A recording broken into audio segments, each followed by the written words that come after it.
Muy buenas tardes, bella audiencia. Gracias por sintonizar con nosotros aquí en Café con Hispanos. En esta tarde tenemos el doctor Zeke Hernández, que es un profesor en the Wharton School de Business en Filadelfia.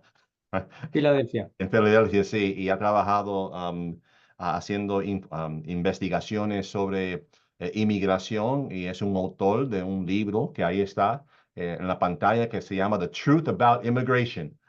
La verdad sobre la inmigración y vamos a hablar un poco de la inmigración a los Estados Unidos y de inmigrantes con él, pero primeramente vamos a hablar un poco de Zeke y su historia y de dónde es. Tú sabes que mucha gente, Zeke, queremos saber de dónde eres, qué país eres. Entonces, comparta con el pueblo de dónde eres, Zeke. Soy del paisito de Uruguay, o como decimos en Uruguay, uruguayo, pero no voy a usar mi acento uruguayo porque si no nadie me entiende. Uruguacho. ah, Uruguay. Uruguacho. Mira, y estaba compartiendo con Zeke antes que él está ahora mismo hablando con Hispano del Sur y Café con Hispano en nuestro programa aquí, que está en Raleigh, Carolina del Norte, y que por coincidencia que ayer en fútbol, que su patria o su equipo estaba jugando en Charlotte y estaba jugando contra Colombia. Y lo siento mucho, pero perdió el juego sobre Colombia. Sí, bueno, felicitaciones a mis hermanos colombianos que estén escuchando. Sí, sí, sí, sí. Es por coincidencia que hoy está en el programa y ayer jugaron en Charlotte. Y Charlotte, doctor, es como unas 3 horas de rally, donde estamos, yo Ok, estoy sentado ahora. está En bien. la estación de radio, pero comparte un poco de su historia porque tú eres primera generación de Uruguay y comparte un poco de tu trayectoria acá, tu familia y sus estudios, que llegaste a un nivel bien alto en su educación de doctorado en un sistema en la americana, no es un doctorado en otro país, es aquí en los Estados Unidos, que es un poco Así es. diferente que en los otros países. Pero compartes un poco de su historia de llegar aquí como primera generación inmigrante, ¿no? Sí, así es. Sí, bueno, como dije, nací en Uruguay. Cuando yo era chico, mi padre trabajaba para una empresa multinacional grande y nos trasladaron a Centroamérica, así que de niño viví en Costa Rica y en Guatemala, también en Argentina. Y bueno, en esos años aprendí inglés, yendo a algunos colegios que eran en inglés, entonces eso abrió las puertas para que cuando me volví adulto vine aquí a estudiar a los Estados Unidos, al estado de Utah. Hice una licenciatura y una maestría en accounting, contabilidad creo que dicen, Ujú, ujú. bueno, contaduría o contabilidad. Sí, sí. Y bueno, y después pensé que iba a volver a Uruguay después de terminar esos estudios, pero surgió una oportunidad más de hacer un doctorado, un PhD, en la Universidad de Minnesota, donde estudié negocios internacionales y economía. Y en esos años me especialicé en temas de, bueno, como dije, negocios internacionales, pero específicamente mi especialidad es sobre cómo la migración, el movimiento de las personas a través de los países afecta la economía y la inversión internacional de las empresas, el crecimiento de las empresas. El movimiento de la gente tiene mucho que ver con el movimiento del capital y las ideas y la tecnología. Entonces, esa es mi especialización y he estado aquí ya más de 20 años, soy profesor en Wharton, como mencionaste, Gilberto, y bueno, eso no sé si quieres que diga más, pero Sí, a nivel sí. personal estoy casado, tengo 5 hijos americanos, 5, así que 5 familia niños. grande, 5 niños, gracias a Dios, así que Qué bueno. bueno, tenemos una familia como muchas familias hispanas que nos encanta estar juntos y comer juntos y jugar fútbol y bueno, esas cosas. Y tener familia grande. Sí, sí, bueno, no es muy normal tener tantos hijos, pero mi señora y yo siempre quisimos una familia grande. Qué bueno, no, gloria a Dios, qué bueno. Porque en el sistema americano, normalmente es normal a tener dos niños, dos y medio. Yo no sé cómo uno corta un niño en pedazos, pero dos y medio, tres Sí, niños. promedio, sí. Sí, y nosotros tenemos como cinco, ¿no? So usted, primera generación inmigrante, traíste su cultura para acá con la familia grande, ¿no? Supongo que sí, supongo que sí. Y bueno, ¿Usted viniste de una familia grande o tiene dos hermanos, una familia pequeña? sí, yo vengo de una familia de 4 hijos. Ah, ok. Mi esposa viene de una familia de 7, así que en Ah, realidad ok. los dos venimos de familias grandes, digamos, no nos asustaba mucho la idea de tener hijos, pero bueno, es una bendición No, tenerlos. claro, no, claro que sí. Yo estoy analizándote un poquito, porque tú Sí, sí, viniste está bien. ella vino de siete niños, ¿no? Tú viniste de cuatro, right? Entonces teniste cinco. Un En- promedio más o menos. yo vine de cuatro, yo soy el menor de cuatro, entonces yo tenía tres. Ah, bueno. So, I didn't get to four. Terminamos, Sí, terminamos. es interesante, ¿no? Porque, digamos, los datos muestran que aún los hispanos en este país sí tenemos más hijos que los, digamos, Los americanos. nativos locales, ¿no? Sí. Pero cada vez menos. Los hispanos van cada vez teniendo familias más pequeñas y vamos, digamos, siendo cada vez más parecidos a los locales, ¿no? En ese sentido. Sí, porque estamos asimilando en la cultura quizás americana, que normalmente tienen dos niños. Y uno Sí. dice, wow, esos americanos son inteligentes porque tienen dos niños, son menos dinero, menos plata, menos inversión. Dice, Sí, digamos que yo nunca pensé en tener familia como una proposición económica, ¿no? Pero supongo que mucha gente lo piensa así. oh yeah, I think so. Yo está pensando en su pensamiento como investigador. I don't know if that's true or not. Bueno, no puedo evitarlo. Right, right. Pero entonces, vamos a hablar un poco el estudio que tú has hecho en su libro, The Truth About Inmigración, la verdad de la inmigración, de qué porcentaje de la población mundial, vamos a decir, son inmigrantes viviendo en un país que ellos no nacieron. Estamos hablando mundial, no solamente en los Estados Unidos. Sí, Ah, sí, a y nivel mundial. Sí, sí, ¿qué Sí, porcentaje? bueno, Ah, dime. perdón, siga, siga. Sí, sí, ¿qué porcentaje de la población del mundo son inmigrantes? Quiere decir que ellos no nacieron en ese país nacieron en otro país y viven ahí. ¿Qué porcentaje mundial que son Sí. inmigrantes?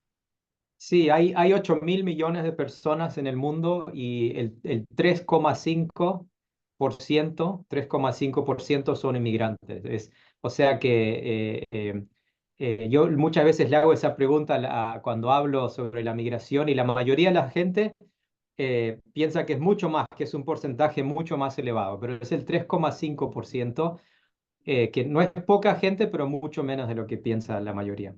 Wow, wow. Y para comparar, en los Estados Unidos, ¿qué porcentaje en los Estados Unidos son personas que son inmigrantes? Quiere decir que no nacieron acá y vinieron a este país y viven aquí. Sí, en los Estados Unidos es un porcentaje mucho más grande, es más o menos 14%. So que- Este, y eso no son hispanos, eso es todo el mundo. Eso es de todo el mundo, de todo el mundo. Sí, exactamente. Son Este, 14%.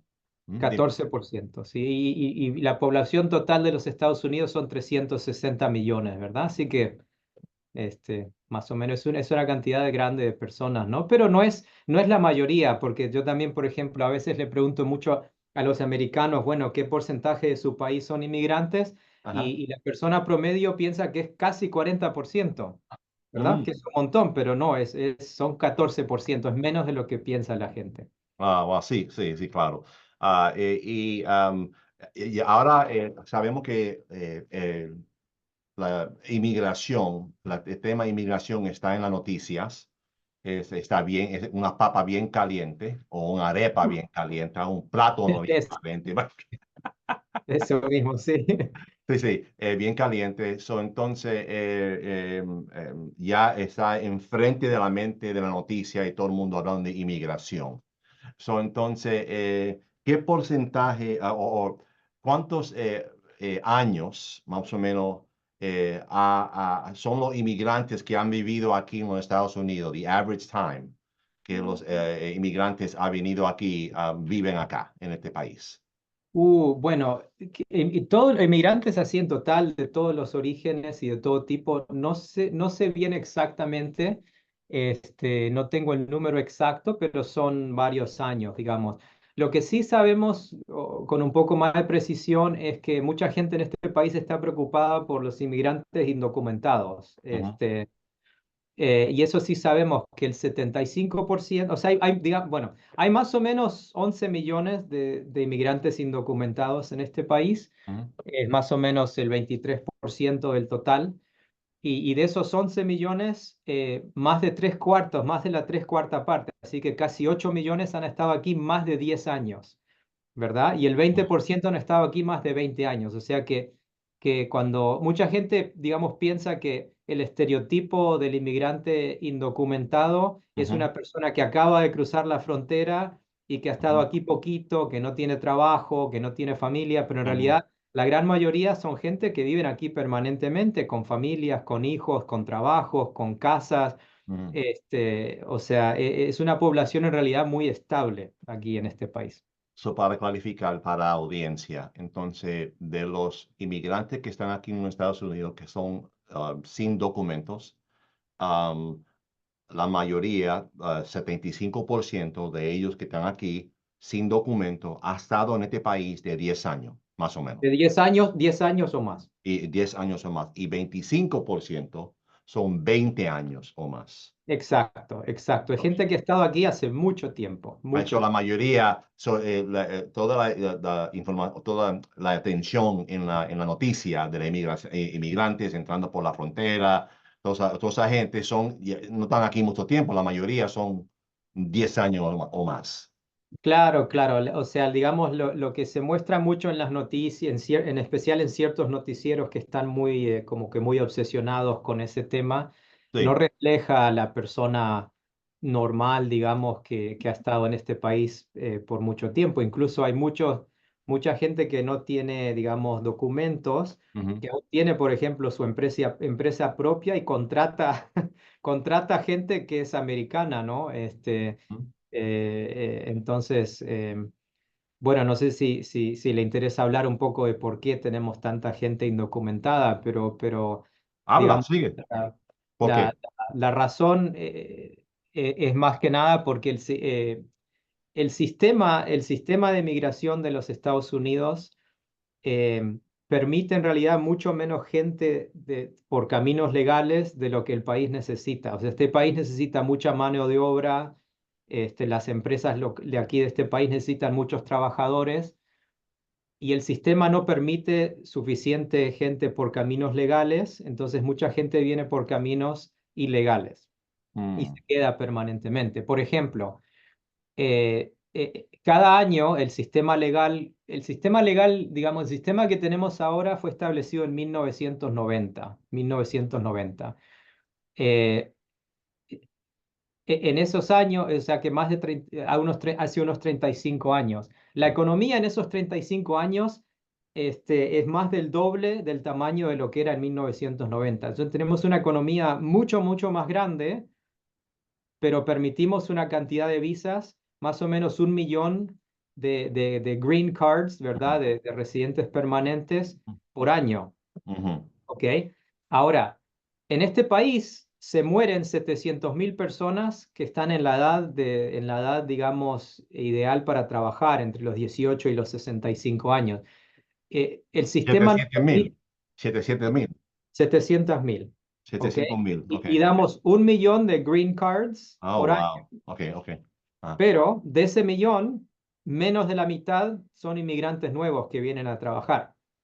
Lo que estoy tratando de comunicar es esto, que no reemplazamos ni siquiera la cantidad de gente que muere en este país en edad de trabajo, entre los 18 y los 65 años. Entonces, lo que sucede es que la demanda, lo que se demanda de trabajadores, de obreros, de mano de obra es mucho más grande de lo que permitimos en el sistema legal. Entonces, esa diferencia entre lo que el país necesita económicamente y lo que el país permite legalmente, eso se llena parcialmente con inmigrantes indocumentados que vienen a trabajar y, digamos, pagan sus impuestos, tienen sus trabajos, pero el sistema no los permite estar aquí legalmente, ¿no? Entonces, el problema de la migración sin autorización es un problema más del sistema que de gente, digamos, mala que cruza la frontera.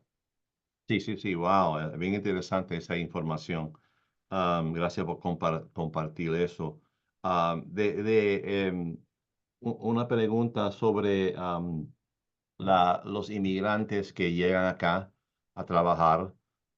Muchos, creo, hay una percepción que la mayoría que llegan a trabajar y llegan en cualquier manera que llegan, vamos a decir, ilegalmente, porque no hay suficiente visa y carta verde, que la clase de educación que ellos tienen son educación low education, ¿eh? Que no son Sí, como usted, educado como personas que tienen maestría ya o educación, son maestros, aunque yo sé que hay maestros que han pasado por la frontera, hay doctores que han pasado por la frontera y están trabajando en cocina. Yo sé esto, conozco varios, sí, sí, dentistas que trabajando manejan taxi, sí, es cierto, sí. eso mismo. Entonces, que la mayoría que llegan, creo, entiendo, confirma para si es correcto, que la mayoría vienen con una educación básico y no de universidad. Y entonces ellos van a ganar ingresos bajos. ¿Cuánto porcentaje viven en pobreza de los inmigrantes que están aquí en los Estados Unidos? Creo que usted tenía esa clase de información en su libro, ¿no? ¿Qué porcentaje viven en pobreza? Sí, bueno, digamos, yo tengo datos del año 2021, así que ya hace unos 3 años, ¿verdad? Más o menos el 13% de los inmigrantes vivían en estado de pobreza según lo que define, digamos, este país como el ingreso mínimo para estar en pobreza, 13%. Para comparar, el 8% de todo el país vive en pobreza, así que, digamos, el inmigrante promedio en este país tiene un poquito, un nivel de pobreza un poco más alto que el resto del país. Pero, y esto es importante, eso no quiere decir que usan más servicios públicos Ujú, que la persona promedio. En realidad, la realidad es lo opuesto. ujú, Los inmigrantes usan menos servicios públicos.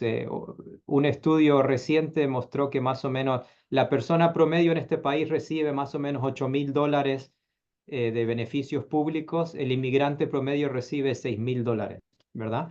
ujú. Así que en realidad los inmigrantes usan menos servicios públicos a pesar de tener una tasa de pobreza un poco más elevada.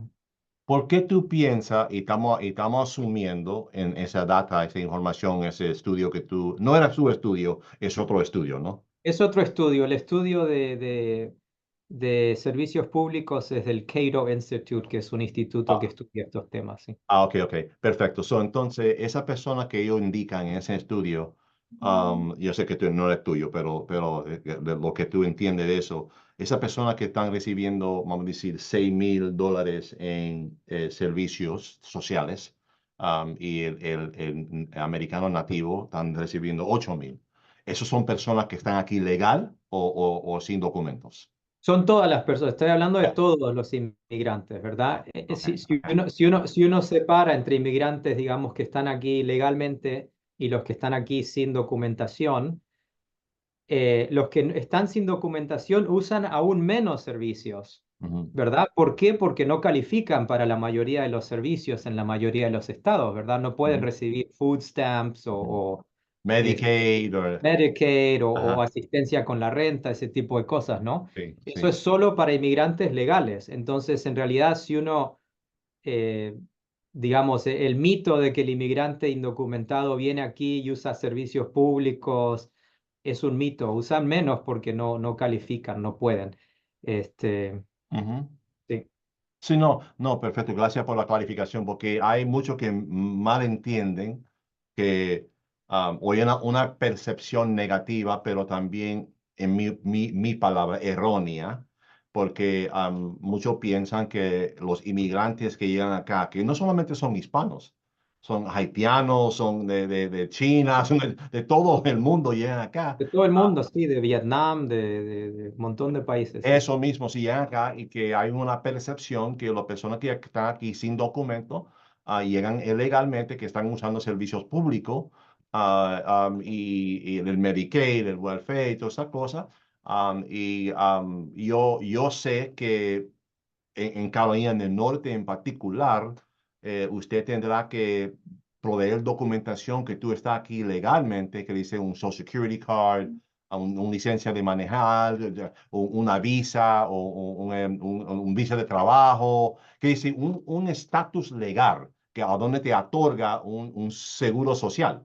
Eso puede ser visa de trabajar, agricultura, estudiante, puede ser green card, carta verde, puede ser varias cosas, turista, que usted tiene un número social y entonces usted puede, en teoría, aplicar para servicios si lo necesita. Pero aquí en Carolina del Norte, yo sé que en otros estados, y creo, no sé si usted ha tenido la oportunidad de investigar un poquito de eso, que otros estados, ellos dan servicios a personas sin documentos, como California, por ejemplo, o Chicago, o Nueva York. Y Sí. yo no sé todo lo que provean. ¿Usted tiene más o menos una idea o no?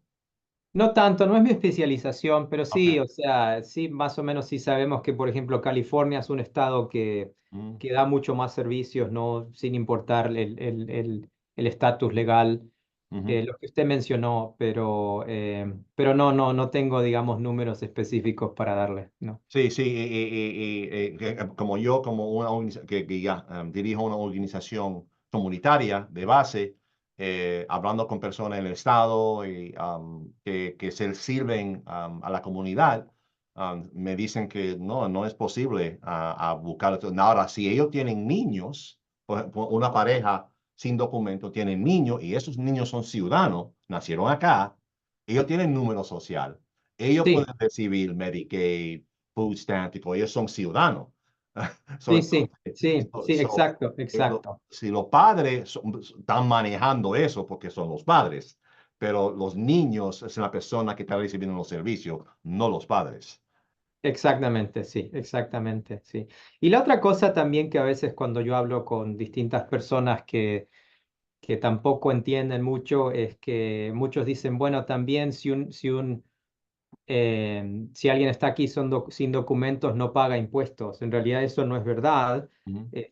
Uno puede pagar impuestos usando el ITIN, el Individual Tax Identification Number, Ujú. y la gran mayoría de los inmigrantes, eh, sin importar el estatus, pagan los impuestos porque es muy importante para establecer un récord de residencia, para poder algún día aplicar para ser residente, el pagar los impuestos. Entonces, desde el punto de vista fiscal, todos los inmigrantes pagan y contribuyen a los impuestos y eso es muy bueno para los estados y para el gobierno federal también.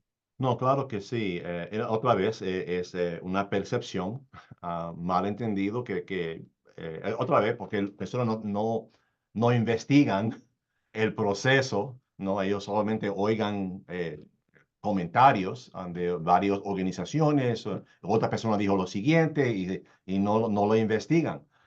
Y por eso estamos teniendo esta conversación con usted sobre su libro y también la investigación que usted ha hecho.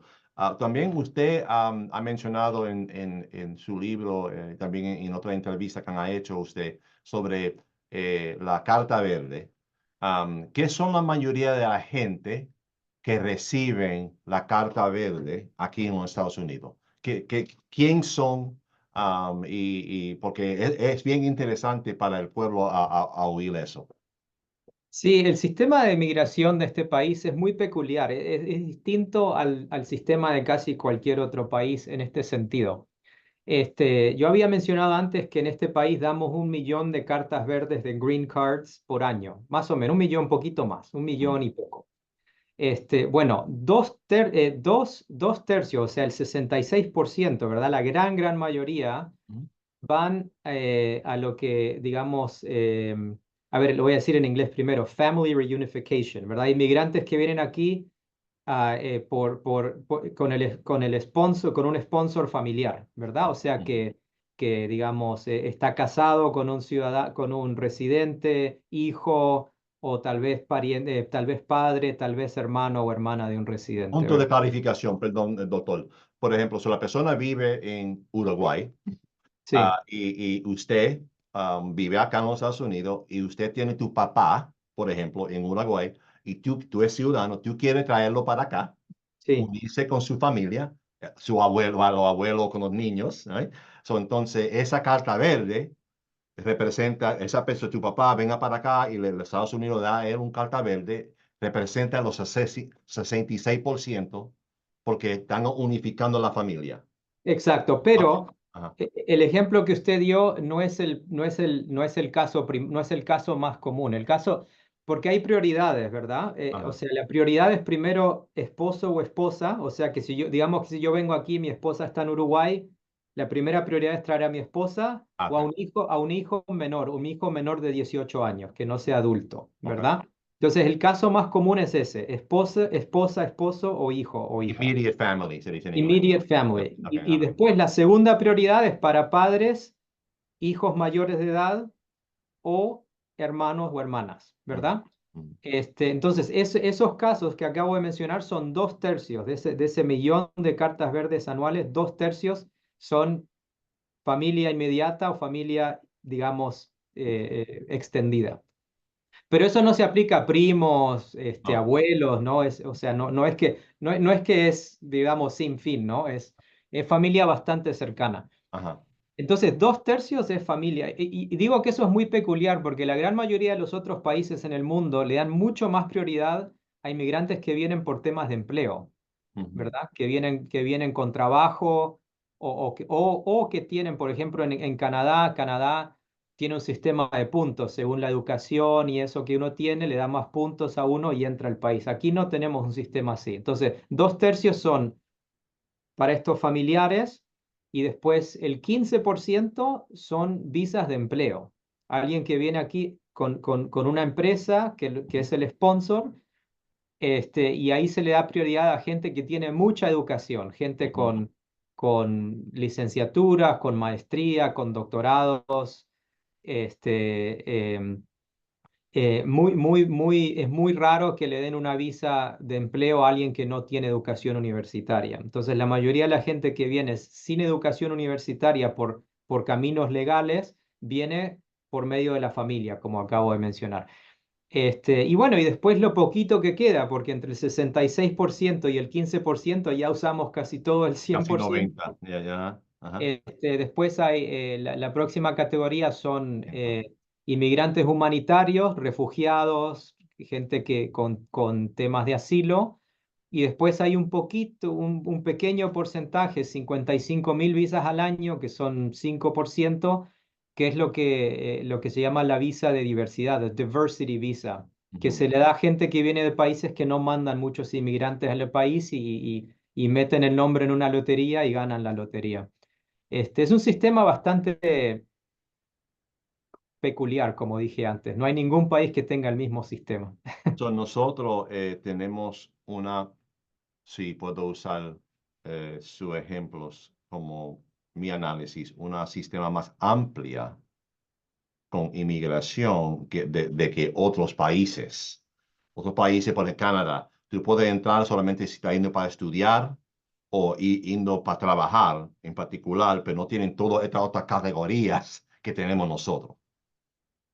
Canadá tiene, sí, Canadá tiene esas categorías, pero le da distintas prioridades. Canadá, por ejemplo, le da mucho más prioridad a la gente que viene por empleo y menos prioridad a la gente que viene por familia. O sea, en Canadá dos tercios de los inmigrantes son inmigrantes económicos que vienen por temas de empleo y un tercio son inmigrantes familiares. Y aquí es exactamente lo opuesto.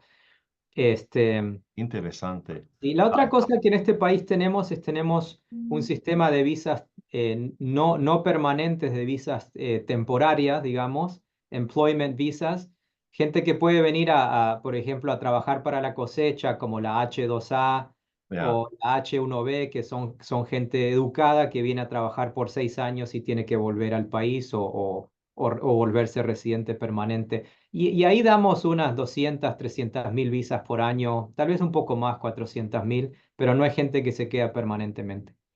Una observación en lo que tú compartiste de Canadá y en comparación con los Estados Unidos. Estoy aprendiendo mucho hablando con usted. Nuestro país, Estados Unidos, es único en muchas maneras de comparación en otros países. Tenemos una constitución bien fuerte acá, que apoya los derechos individuales, tiene una fundación bíblica de Dios cristiano porque los fundadores eran personas de fe. Tienen una sistema cristiana, más o menos un movimiento en la constitución y el sistema de inmigración, me estoy dando cuenta ahora, como tú lo estás explicando, el sistema de inmigración está basado en reunificación de la familia principal, los green card, el 66%. Y eso es una fundación cristiana bíblico, uniendo una familia que sean juntas, right? Y pueden crecer y prosperar, y es importante que papá y la mamá sean juntos, los niños sean juntos y pueden crecer como familia. Bien interesante, en esta conversación con usted me di cuenta de eso. Ahora en Canadá, como comparación, es por trabajo cómo usted va a impactar nuestro país con su mano de obra, con su educación, con su talento para bendecir nuestro país y secundaria es su familia. Bien interesante que es una observación. Ni me di cuenta. Sí, o No, sea, no eso que su tiene, opinión, doctor, pero estoy diciendo que my opinion. sí, sí. Bueno, eso tiene, yo creo que sí, hay muchos grupos religiosos y motivaciones religiosas que le dan Ah, mucha prioridad a la unificación familiar. familia, Yo, sí. yo personalmente estoy de acuerdo con eso, creo que es algo bueno e importante. Digamos, hay un lado oscuro de eso Mm, en la historia de por qué surgió que no es tan, digamos, tan positivo. ok. Esa decisión de darle la mayoría de las visas por unificación familiar, esa decisión se hizo en el año 1965 Okay. y se hizo por temas, en realidad temas racistas, porque antes de 1965 la gran mayoría de los inmigrantes venían de Europa, eran gente, digamos, blanca, gente de raza blanca europea, y muchos legisladores por temas racistas dijeron, miren, queremos que la gran mayoría de las visas las demos por temas de unificación familiar para mantener al país europeo, blanco, Sí, y, okay. y no darle visas a gente que viene de países que no sean de raza blanca. Así que también hay un poco de, Mm, lamentablemente, una interesting. historia un poco oscura, pero sí estoy de acuerdo con usted de que el principio de mantener a las familias unidas es un buen principio y creo que debemos mantenerlo. Mi opinión personal es que Ah, tenemos que mantener ese principio y también a la misma vez aumentar la inmigración económica para tener más equilibrio. interesante. Y eso, Sí, el origen tenía sí. otro fundamento y enfoque durante ese tiempo. Y los Irish, los Polish vinieron para acá y vinieron por Ellis Island y toda esa cosa. Eso, mantener los italianos, los Yes. alemanes. Yes, yeah, no, no, no, yo sabía de eso, pero no hice la conexión. Sí, No, y esto porque estamos hablando para uno aprender también y también el pueblo entender esto. Pero ¿por qué usted piensa que los inmigrantes usan menos en servicios 6,000 que de los americanos nativos que usan 8,000? Yo pienso, yo tengo my own opinion, pero ¿por qué usted piensa eso en números más bajitos? bueno, más que yo creo que la explicación hay varios motivos, ¿no? Pero el más importante es porque ese porcentaje grande de inmigrantes sin documentación no pueden, simplemente no tienen acceso, Okay. ¿no?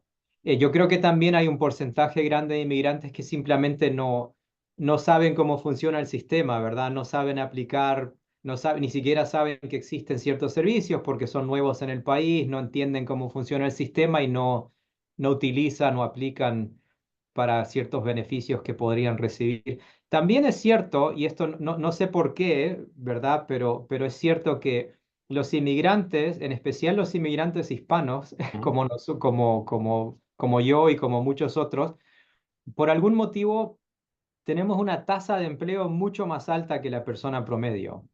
Yeah. O sea que trabajamos y aún, por ejemplo, yo mencioné antes que hay 11 millones de inmigrantes indocumentados en este país. El 94% de los que tienen edad de trabajo trabajan. 94% es una tasa de empleo altísima. Ujú. Entonces, no sé si es la mentalidad del inmigrante o la idea del buscar el American Dream, pero los inmigrantes trabajan a un nivel muy alto, más que digamos, el americano nativo. Y no tengo una explicación muy clara por eso, pero es parte del motivo también.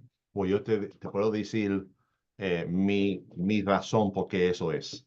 Pues como, sí, sí, como director de una organización comunitaria a nivel estatal en Carolina del Norte, nosotros hemos hecho estas preguntas a varios hispanos. Hacemos encuestas. Hicimos como unos 2,000, más o menos, 2,500 encuestas de papel cara a cara en la comunidad con los hispanos. Y también hacemos presentaciones en iglesias, en centro comunitario, llenando el salón con hispanos, hablando de servicios y programas que nosotros como organización proveemos. Y nosotros hemos aprendido también por data de Carolina del Norte que el hispano de Carolina del Norte tiene unos 67% trabajan, que workforce participation en Carolina del Norte, 67%. Y Oh. los americanos, 63%. Ujú, ujú. Blancos y los negros, 63%. Y los hispanos, 67%. Sí, sí. Ahora, Ujú. y cuando nos hacemos la pregunta a ellos, ¿por qué ustedes trabajan? Dice, porque vinimos aquí a trabajar, ¿right? Porque somos primera generación hispano acá en Carolina del Norte, vinimos a trabajar. Y en nuestros países no hay sistema de servicios sociales. There is no social safety net allá. No hay Medicaid, no hay WIC, no hay FTC, no hay nada de eso. Si tú no trabajas en nuestro país, tú no comes, tú te mueres. Es bien simple. Acá ellos vienen con la expectativa porque nacieron allá y si no hay esa clase de servicio, vienen acá y dicen, tengo que trabajar. Y también ellos ven como, tienen preocupaciones de tocar los sistemas sociales por falta con preocupaciones de su carta verde, su estatus inmigratorio, varias cosas, pero principalmente es porque en su cultura no es normal. Dice, yo vengo a trabajar, yo no soy vago, yo no voy a coger, I don't want to take the public dole, right? Sí, sí. Y ven a otra persona que están cogiendo la ventaja del sistema, no trabajando, ellos le ven a ellos en primera generación, en un ojo negativo. Dice, mira, ni está enfermo, este puede trabajar. So, Sí, eso sí. es nuestra cultura de venir a este país a trabajar y proveer para nuestra familia y mandar dinero para atrás a nuestro país para apoyar a la familia que se queda atrás en El Salvador, Guatemala, México, Venezuela, Cuba, Puerto Rico es national, no local, pero que vienen acá para trabajar. So, eso es, nosotros hemos oído eso. No hay sistemas sociales allá. Sí, sí, yo creo que, o sea, yo le creo lo que me dice, o sea, Lógico. yo veo lo mismo eso en las culturas hispanas, ¿no? Y bueno, y no solo hispanas, culturas de muchos inmigrantes, los asiáticos, por ejemplo, también tienen esa mentalidad, así que le creo la explicación.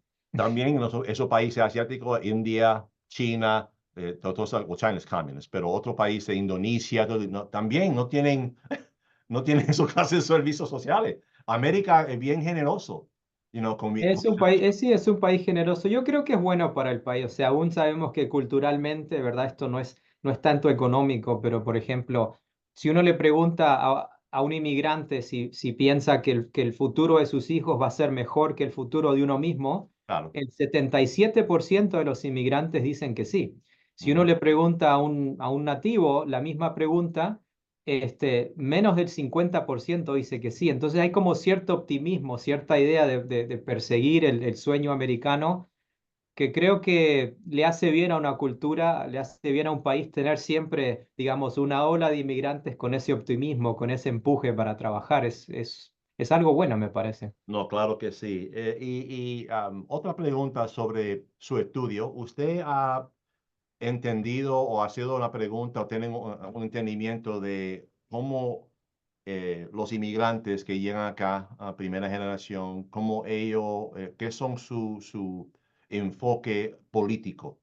Quiere decir que si ellos son más conservadores, son más moderados, son más liberal, porque en nuestros países no tienen los partidos demócrata y republicano. En nuestros países tienen de la izquierda, progresivo, conservador. Esos son los títulos que usan allá, aunque eso están conectados con partido acá, conectado con partido, esos términos. Pero allá Sí, no tienen el elefante o el donkey.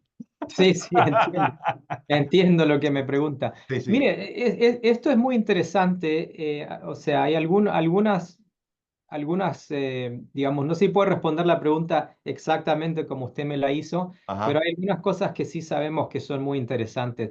Yo creo que a veces se piensa, bueno, que por ejemplo, los inmigrantes son todos mucho más, yo qué sé, demócratas o más republicanos. No es ni una cosa ni la otra. En Mm. realidad, el inmigrante refleja mucho las opiniones políticas del lugar donde se asienta. Ajá. Entonces, el inmigrante, por ejemplo, que llega a un lugar conservador como Texas, Ok. tiende a ser más conservador. El inmigrante que llega a un lugar más liberal como California o New York, Mm. tiende a ser más liberal. O sea que, ¿por qué? Porque uno llega, como usted dijo, si yo vengo a mi país y no existe esa política, tengo que aprender de alguien, digamos, cómo funciona el sistema y de Mm. alguien voy a formar mis opiniones políticas interactuando con mis vecinos, con las personas que conozco. Entonces, en realidad el inmigrante, una forma de que se asimila es que adopta la opinión política del lugar donde llega, ¿no? Mm. Entonces, no es que los inmigrantes,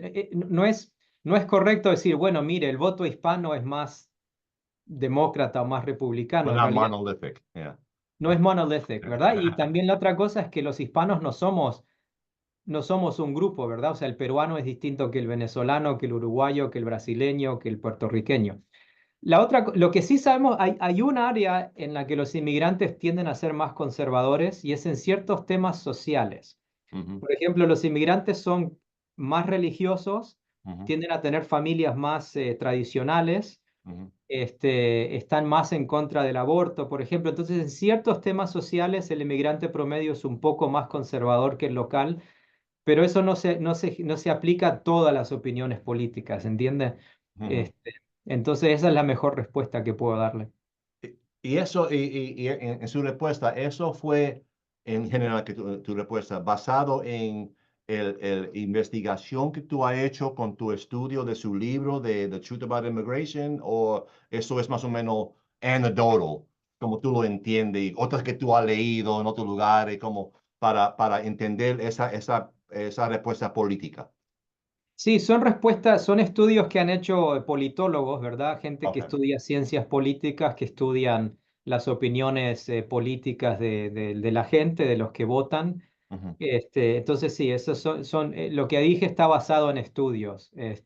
Okay. Incluso también el hecho de que los inmigrantes son más religiosos, tienen familias más tradicionales, etcétera. Todo Ujú, eso viene de estudios. Así que lo que yo le diría a alguien que se preocupa que, uy, mire, no queremos inmigrantes de tal lugar porque van a cambiar la opinión política, yo diría, mire, el inmigrante forma sus opiniones políticas hablando con sus vecinos, entonces va a reflejar la opinión política local, digamos, como cualquier persona.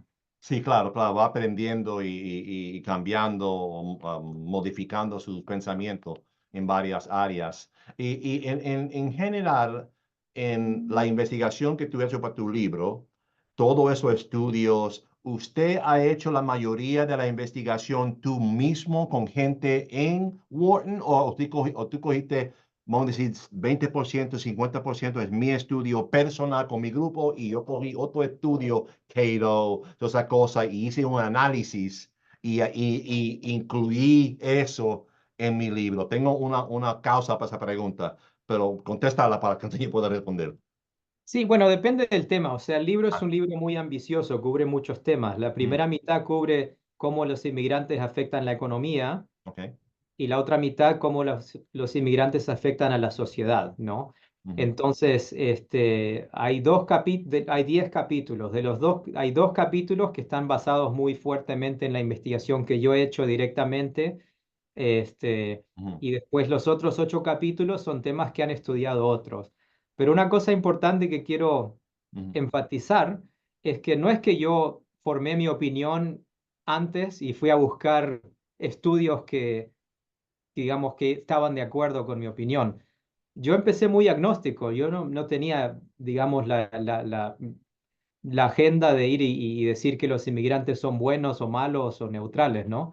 Este, para cada capítulo yo fui y busqué la mejor investigación que se ha hecho, y el libro está basado no solo en un estudio digamos, para concluir, para llegar a una conclusión sobre un tema, me fijé en muchos estudios y en llegar a lo que la mayoría de los estudios concluyen, ¿no? No tratar de afectar las ujú. conclusiones de acuerdo a mis opiniones o las cosas que yo pensaba de antemano. Pero así que, bueno, en resumen, digamos, el 20% es mi investigación y el resto es investigación hecha por otros, pero siempre académicos que publican en revistas de buena reputación, ¿verdad? Sí. Sí, sí, sí, yeah, yeah. Good research. Good research. Yeah, yeah, Sí. yeah. Una pregunta también que tiene la audiencia es sobre y personas que piensan que el inmigrante que llega aquí saca más en servicio que ellos pagan en impuestos.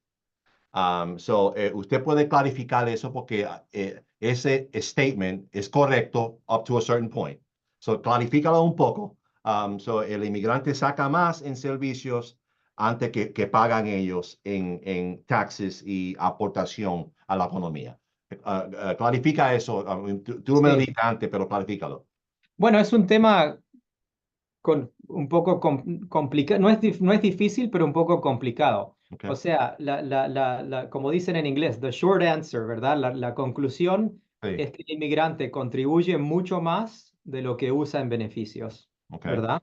Ujú, Eso si hablamos a nivel total del país, a nivel federal, ¿verdad? ujú, Uno de los mejores estudios muestra que el inmigrante promedio contribuye más de $250,000 en impuestos a lo largo de su vida. ¿Ok? Y eso, digamos, la contribución positiva, digamos que paga más en impuestos de lo que usa en servicios. ujú, El tema es que a corto plazo y a nivel local es un poquito distinto, ¿verdad? Cuando llega una familia inmigrante nueva, en los primeros años consumen más en servicio de lo que pagan en impuestos, ¿verdad? Porque hay que educar a los niños, a veces hay ciertos servicios de vivienda o de food o algo así, de ujú, comida ujú. que le cuestan, pero esos costos no son a nivel federal, sino son a nivel del Estado y a nivel de Local. la ciudad, a nivel local. Ujú, ujú, Entonces, la localidad, el Estado y la ciudad a corto plazo paga más de lo que recibe, ujú, pero a largo plazo, cuando uno empieza a incluir la segunda generación, la tercera generación, los descendientes de los inmigrantes pagan mucho más en impuestos al Estado de lo que el Estado gasta para darle la bienvenida a un inmigrante de primera generación. Así que es un tema de qué nivel estamos hablando, federal o local, y estamos hablando a corto plazo, digamos, 4 o 5 años, o estamos hablando a largo plazo, a lo largo de la vida del inmigrante. Entonces, digamos, la conclusión muy clara es que la contribución fiscal del inmigrante es súper positiva, pero a largo corto plazo. plazo, claro, el alcalde tiene que balance the budget, ¿verdad? Ah. Tiene que cubrir los costos a corto plazo. Déjame darte un ejemplo. Entonces, una familia de primera generación llegan acá, su papá y mamá llegan con un niño. Ese niño, todos han nacido allá, en su país, vamos a decir México, para decir algo. Llegan acá a Carolina del Norte y entonces ellos se ubican en Raleigh. Él está trabajando, la mamá está trabajando, el niño está en la escuela pública. El gasto de esa familia por la escuela de su niño o niños, usando la vivienda, ellos van a pagar la renta para la vivienda, pero hay calles, hay parques, hay centro comunitario, hay varios servicios que la familia usan en la área que ellos viven. Sí, policía, educación, etcétera, sí. Bomberos, todas esas cosas, right? Y ellos están aportando en la economía, están pagando taxes en gasolina y sales tax y todas esas cosas, pagando, comprando cosas, ropa, I get it. Esa primera generación de familia llegan y le cuesta más a esa ciudad, por ejemplo, Raleigh, le cuesta más que ellos pagan para esa primera generación. Ese niño que ya, cuando ese niño se llega a 18, y ese niño va para la escuela universitaria o colegio o empieza a trabajar, y entonces esa segunda generación empieza a pagar su porción de taxes y vivienda, todas esas cosas, y esa ciudad recibe los beneficios de esa segunda generación. Cuando, Claro. en su opinión, la ciudad, en general statement, empieza a ver el beneficio de ese niño, cuando la segunda generación, 18 9 20 o la tercera generación, es cuando ellos ven la bendición de No, los sí. inmigrantes. La segunda, o sea, ya en la segunda generación se ve, la segunda y tercera generación aportan más del doble Okay. de lo que le cuesta a la ciudad la primera generación. Así que ya Ah, llegando a la segunda generación, ese niño, ya después de, digamos, unos años de que ya ha estado trabajando ese niño ha contribuido más para cubrir todo lo que le costó al Estado, este, mm, digamos, pagar para sus padres. Pero mire, tenemos que poner esto en perspectiva. mm, Primero que nada, eso siempre es así. mm, La gente nueva siempre cuesta un poco, ¿verdad? O sea, la forma más rápida de bajar gastos públicos es no tener hijos, ujú. ¿verdad? Si Claro, cerramos las escuelas públicas, sí. si no aceptamos más gente nueva, obviamente que vamos a ahorrar mucho. El problema es que, ¿qué estamos haciendo? Tampoco vamos a tener gente que paga impuestos en el futuro, entonces nos estamos suicidando fiscalmente, ¿verdad? Entonces tenemos que aceptar que sí, siempre una persona nueva, Ujú, sea local o sea extranjera, siempre nos va a costar algo. ujú. Pero no quiere decir que no vale la pena recibirla o tener a esa persona, porque a largo plazo esa persona y sus hijos y nietos van a contribuir más de lo que nos costó al principio. O sea, también es verdad en una familia. Mis hijos a mí me están costando un montón, ¿verdad? Ajá, sí. Pero a la larga van a aportar más de lo que me han costado a mí, ¿verdad? Pero alguien tiene que aceptar ese costo a corto plazo. La otra cosa es que no podemos limitarnos solo a hablar de impuestos y servicios públicos, Ujú, porque también estamos hablando de que ese niño, y no solo ese niño, sino los inmigrantes mismos de primera generación, hacen otras cosas, ¿verdad? Ellos trabajan, las ujú, empresas que los contratan pagan impuestos. ujú. Algunos van a empezar sus empresas propias, van a crear empleos para otros. Claro. Por ejemplo, tal vez a algunos se le ocurra una idea y va a crear una tecnología nueva o un producto nuevo. O sea, hay un montón de otros beneficios económicos que van mucho más allá de los servicios públicos. Entonces, cuando sumamos todas esas cosas, eh, Raleigh o cualquier lugar, Ujú. o sea, económicamente está mucho mejor aceptando a estas personas que no aceptándolas, ¿no? Sí, entendiendo que sí, hay ciertos costos a corto plazo, pero eso es normal. Claro que sí. No, no, claro, y estoy de acuerdo que los inmigrantes benefician más al Estado y nuestro país, y aportan más durante un tiempo, y también necesitamos la mano de obra, necesitamos los trabajadores, necesitamos todo el mundo necesario para trabajar. Pero gracias, Zeke, que está con nosotros, doctor, para compartir esta información tan importante con el pueblo hispano. Voy a poner el enlace del libro Pueblo en las notas de este episodio, y toda la información y contacto también si quiere conectarse con Zeke para más información sobre su libro y a su estudio. Lo pongo todo en los show notes Fue un honor tenerte con nosotros. Gracias, muchas gracias por su tiempo. Fue un honor para mí. Muchísimas gracias. Un placer. Igualmente. Hasta la próxima. Chao. Hasta luego.